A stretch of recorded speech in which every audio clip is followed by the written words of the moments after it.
Hey everyone, and welcome back to the show. Thanks for joining us for another in-depth summary and review. Today we're going to be looking at Hooked, How to Build Habit-Forming Products by Nir Eyal.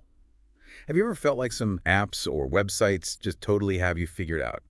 Well, Nir Eyal decided to figure out why that is. And he starts off with something that I think we're all pretty familiar with.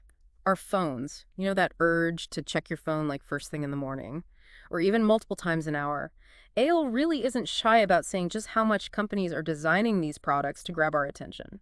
Yeah, he throws out some pretty crazy statistics right at the beginning, like 79% of smartphone users check their phone within 15 minutes of waking up. Wow. I'm definitely part of that statistic. It's really amazing how these habit-forming products are just everywhere in our lives. And it's not an accident. These companies are using like a deep understanding of how people think to keep us coming back for more. That's what makes Nir Eyal's journey so interesting.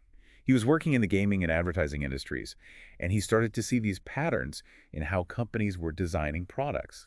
And it just made him so curious. He wanted to understand the how and why of these habits we were all forming. Yeah, and that led him to research the psychology of habit formation. He even started consulting with companies and teaching at Stanford. And all of that led him to write Hooked. And in the book, he came up with this thing he calls the hook model. All right, so let's break down this hook model. So I think it's like the main part of the book. He divides it into 4 phases: Yeah. trigger, action, variable reward, and investment. Each of these plays a really important role in how a product becomes part of our daily routine. Yeah, the first phase is the trigger. And it's all about starting the behavior. So it can be something external, like a notification that pops up on your screen. Or it can be internal, like when you're feeling bored and you open up Instagram. So you're saying these companies are trying to connect their products to our emotions, like our routines and even our anxieties. No wonder it's so hard to resist. It's all about being the solution that the user wants, whatever they are feeling or experiencing. And then that leads into the next phase, the action. So the action is when the user actually does something, Right. like opens the app or clicks the link or scrolls through their feed. Mm. But like you said earlier, there needs to be motivation for that. You can't just be nudged into doing something. You have to want to do it. Exactly. Eliel talks about BJ Fogg's 3 core motivators: seeking pleasure and avoiding pain, seeking hope and avoiding fear, and seeking social acceptance and avoiding rejection. Okay, I see how all of this is connected now. Like a social media app might use our need for connection. So like when I get a notification that someone liked my photo, that's totally playing on my need to feel accepted. And then the action is me opening the app to see who like it. You got it. Companies are getting really good at figuring out these motivators, and then they design their products around that. But they also need to make the action easy. Right. It can't be a chore to use, like how Twitter made their homepage really simple, or how Pinterest uses infinite scroll to keep you browsing. And once you've taken the action, that's when you get to the variable reward. This is where things can get kind of addictive. Okay, variable. That's interesting. Why does the reward need to be variable? Okay, imagine a baby seeing a dog for the first time. The baby's super excited, right? But after they see the dog over and over again, it's not so exciting anymore. It's the same with rewards. If we know what we're going to get, we get bored. But if it's variable, we keep coming back. Ah, so it's that surprise that keeps us hooked. Exactly. And Eyal divides these variable rewards into 3 categories: tribe, hunt, and self. Ooh, tell me about tribe rewards. Those are all about social connection, like the likes, comments, and shares on Facebook or retweets on Twitter. It's about feeling like you belong. So they're using our need to feel validated, Exactly. And then there are hunt rewards. These are all about searching for something new. like scrolling through Twitter, looking Right. for news, or browsing Pinterest for inspiration. It's like you just might find the perfect recipe. And last, we have the self rewards. This is about that feeling of accomplishment. Like when you level up in a video game or get a badge on a language app. Exactly. It's that feeling of getting better at something. I'm seeing how all these different platforms are using these different rewards to keep us engaged. Like Facebook is all about tribe rewards, and Pinterest uses both hunt and tribe rewards. It's amazing how well they tailor these rewards to their audiences. And it's not just social media either. Think about dating apps, fitness trackers, even news aggregators. They all use these same principles. I'm seeing the digital world in a whole new way now. So once a company has our attention and has given us a reward, how do they keep us coming back for more? That's the final phase of the hook model, investment. This is where the user puts something into the product. It can be time, effort, data, even money.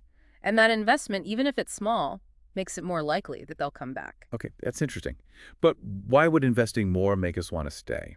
Think about the IKEA effect. We value things more when we've put effort into making them. Like that wobbly bookshelf that you built yourself. Might seem more valuable than a perfect one you bought pre-assembled. Ah, I get it. So, like, if I've spent hours on Pinterest making boards or building a following on Twitter, I'm less likely to abandon those platforms. Exactly. We want to be consistent with what we've done in the past. And if we abandon something we've invested in, we feel cognitive dissonance. So we're justifying all that effort we put in. And from the company's perspective, this is great. All those playlists on Spotify, all those photos you edited in Photoshop, they use that data to improve the product and keep you coming back. It's a powerful cycle. The more we invest, the more hooked we become. And the more valuable we are to the company. But this brings up some ethical questions, right? It feels manipulative when you realize how much they're trying to get our attention. Yeah, Eyal talks about that. He argues that the hook model is neutral. It can be used for good or bad. So it's not the model itself that's bad, it's how it's used. Exactly. And he even divides creators into 4 categories: facilitator, peddler, entertainer, and dealer. Okay, break those down for me. So the facilitator is the one who builds products they would use themselves. They're solving problems that they understand. So it's not just about money for them. Right. They want to improve people's lives. Okay, and what about the peddler? The peddler might have good intentions, but they wouldn't necessarily use the product themselves. Like trying to sell shoes you've never worn. Exactly. A lot of products fall into this category, like self-improvement products. They might be well-designed, but they aren't solving a real need for the user. Okay, what about the entertainer?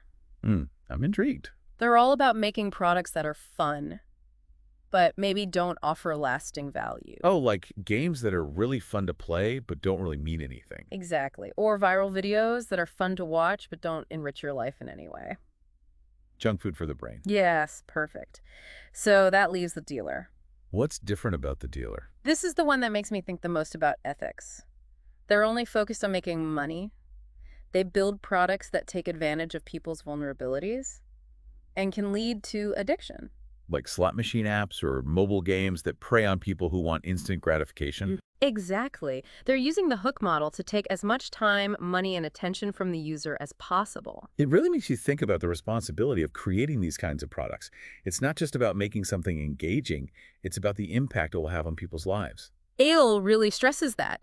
He's not saying to abandon the hook model. He's urging creators to use it ethically. So design for good. Exactly. Build products that make people's lives better. I think Eyal's example of the YouVersion Bible app really illustrates this. Oh, yeah. That's a great example of a product designed by a facilitator.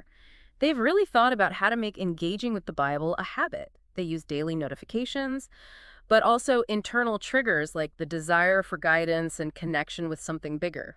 And they've made reading the Bible so much easier. They have different reading plans. They break the text down into small chunks. They even have audio versions. And they use those variable rewards we talked about. There's the sense of accomplishment from finishing a reading plan, the social connection from sharing verses with friends, and even that feeling of spiritual growth.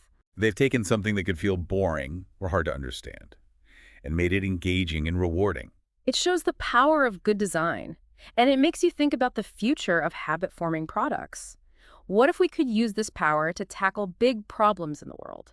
What if we could use this to help people adopt sustainable habits or get more involved in their communities? There are so many possibilities. Eyal says we need to look for what he calls nascent behaviors, emerging trends that will lead to the next wave of habit-forming products. Right, he says we need to be able to spot those new waves. Exactly. And think about how those technologies could be used to solve problems and make people's lives better. It's a call to action for creators to be mindful, innovative, and ethical. And to remember that we have a choice. We can exploit people or empower them. I hope more creators will choose empowerment and use their skills to build a future where technology helps humanity, not manipulates it. That's a great point. So we've covered a lot: the hook model, the ethics of design, the future of habit-forming products. But let's get practical. Say someone is listening and they're thinking, okay, how do I test the habit-forming potential of my product? Well, Eyal actually has a process for that. It's called habit testing. The first step is to figure out who your habitual users are, the people who are already using your product regularly. So the people who are already hooked. Exactly. You want to understand what they're doing and why they keep coming back. And that leads to step 2, codifying their habit path. Codifying. That sounds complicated. It just means mapping out the steps they take, starting with the trigger and ending with the investment. Okay, like making a blueprint for building a habit. Exactly. Once you know what works for your most engaged users, you can use those same ideas to attract more people. And that leads to the third step, modify. Right. You use what you've learned about your habitual users to improve your product. So maybe you need to change how people are introduced to your product, or highlight certain features, or add new rewards. Exactly. You're constantly testing and adjusting. It sounds like there's a lot of room for creativity. Absolutely. That's what makes it so interesting. We're still figuring out how to design for habit formation. So we've talked about the hook model, the ethics of design, and habit testing. But what about the big picture? What does Eyal have to say about the future of these habit-forming products? He thinks that being able to create these products is only going to get more important. I can see that. It's so competitive these days. The products that keep our attention are the ones that are going to win. And as new technology comes out, Eyal says we need to pay attention to nascent behaviors, new trends that will lead to new habit-forming products. Like a wave. We need to be able to spot those waves. Exactly, and think about how to use those technologies to solve problems and make people's lives better. It's a call to be mindful, innovative, And and ethical. we have a choice: exploit people or empower them. I think Hooked gives us a way to do just that. It's not just a guide to making habit-forming products. It's a guide to making products that people will love. Products that make people's lives better. It's been great talking about this with you. Me too. Yeah. And to everyone listening, we hope you found this helpful. If you want to learn more, check out Hooked by Nir Eyal. Definitely a good book to read. And if you like this episode, check out our YouTube channel, Audiobooks Quiver. We've got lots of summaries and reviews of great books. Make sure to subscribe so you don't miss any new videos. We'd love to have you join our community. Thanks for listening, everyone. Happy reading. It creates this powerful cycle. The more we invest, the more hooked we become, and the more valuable we are to the company. But that brings up some ethical questions, doesn't it? It feels kind of manipulative when you realize how much thought has gone into these systems that are designed to get our attention and keep us coming back. Yeah, Eyal talks about that in the book. He says that the hook model itself is neutral. It's just a tool. It can be used for good or for bad. So it's not about getting rid of the model. It's about how we use it. Exactly. And he even defines 4 categories of creators: the facilitator, the peddler, the entertainer, Yeah? and the dealer. Ooh, tell me more about those. Okay, so the facilitator, they build products that they would use themselves. Products that solve a problem that they actually understand. So it's not all about making money for them. Right, they really want to make people's lives better. Yeah. And they see the hook model as a way to help people form good habits. Okay, that's interesting. So what about the peddler? The peddler might have good intentions, but they wouldn't necessarily use the product themselves. It's like when someone tries to sell you shoes they've never worn. Exactly. They're trying to solve a problem for someone else. And that can make it hard to understand what the user really needs. I see. They might be well-meaning, but they aren't really connected to the user's experience. Right. Okay, so we've got the facilitator and the peddler. What about the entertainer? The entertainer focuses on making products that are fun and engaging, but they might not offer any real value. Like games that are super fun to play, but when you're done, you feel kind of empty. Yeah, or those videos that go viral. They're fun to watch, but they don't really make your life better. Junk food for the brain. Exactly. So we've got the facilitator, the peddler, and the entertainer.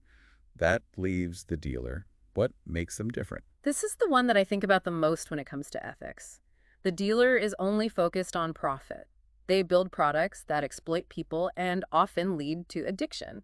Like those slot machine apps. Yeah. Or games that try to get you to spend money all the time. Exactly. They're using the hook model to take as much time, money, and attention as possible. Wow. It really makes you think about the responsibility that comes with making these products. It's not just about making money, it's about the impact these products have on people. Eyal is really clear about that. He's not saying to never use the hook model. He's saying to use it in a way that doesn't hurt people. To use it for good. Right. I think EDL's example of the YouVersion Bible app is a really good example of this. Yeah, that's a great example. The people who made that app are definitely facilitators. They've put a lot of thought into how to make reading the Bible a habit.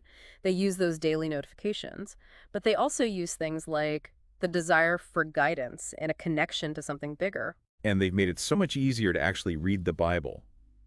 They have all these different reading plans. and they break the text up into smaller parts. And they even have audio versions, so you can listen on the go. And they use those variable rewards we talked about, like the feeling of accomplishment you get when you finish a reading plan, and the social connection from sharing verses with friends. And that feeling of spiritual growth. It's amazing how they've taken something that can be really intimidating and made it engaging and rewarding. It really shows what you can do with good design. And it makes you think about what we could do with these habit-forming products in the future. What if we could use this power to address some of the big problems in the world? Yeah, what if we could use this to help people live more sustainable lives, or to encourage them to get more involved in their communities? There are so many possibilities. Eyal talks about something called nascent behaviors, those emerging trends that might lead to the next wave of habit-forming products. Right, he says we need to be able to spot those new waves. And think about how those technologies could be used to solve problems and improve people's lives. It's a challenge to all of us who are creating these products, to be mindful of how we use this knowledge, to be innovative and ethical. He reminds us that we have a choice. We can use this knowledge to exploit people, or we can use it to empower them. We really are at a crossroads, like you said. Technology is changing so fast. The products we build today will have a huge impact on the future. It's exciting, but it's also kind of scary. Yeah, Rael is really emphasizing that we as creators have a responsibility to use this knowledge the right way. We can't just chase profits. We have to think about the impact these products will have on people. It's like that Spider-Man quote, "With great power comes great responsibility." Exactly. We have these amazing tools, but we have to use them carefully. And I think Hook gives us a framework for doing that. It's not just about making products that are habit-forming. It's about making products that people love and that make their lives better. I agree with that. It's about making a choice. We can use our knowledge to exploit people or to empower them. And I'm hopeful that more and more creators will choose empowerment. There's a lot more talk these days about ethics and design. I think we're going to see a lot more products that are both engaging and ethical. We need to find that sweet spot where a product is both fun to use and good for you, where it gets people hooked on things that will actually improve their lives. And that's the kind of future I want to see. A future where technology is used to connect us, inspire us, and help us reach our full potential. I'm with you on that. It's been an amazing conversation about Hook. Thanks so much for sharing your insights. It's been my pleasure. And to everyone listening, we hope you found this helpful. If you're interested in learning more about habit-forming products, we highly recommend checking out Hooked by Nir Eyal. It's a great book. And if you enjoyed this episode, be sure to check out our YouTube channel, Audiobooks Quiver. We do tons of summaries and reviews of awesome books. We're always adding new videos. So subscribe and hit that notification bell so you don't miss anything. We'd love to have you join our community of book lovers. Thanks for tuning in, everyone. Happy reading.